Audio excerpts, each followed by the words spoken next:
างลาสุขใดจะเทียมมันนาพ่อแม่พาหากินอาศัยจนใหญ่เป็นสาวเรียนจบเพียงสั้นม.ปลายทุนการศึกษาบ่หลายจึงจากบ้านไปขายแหงเขาอยากมาแพงคนเมืองขาดแค่น้ำใจ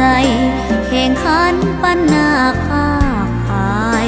ต่างคนต่างซอกแสวง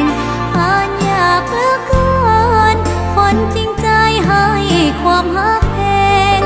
บางที่เมื่อยกายอ่อนแร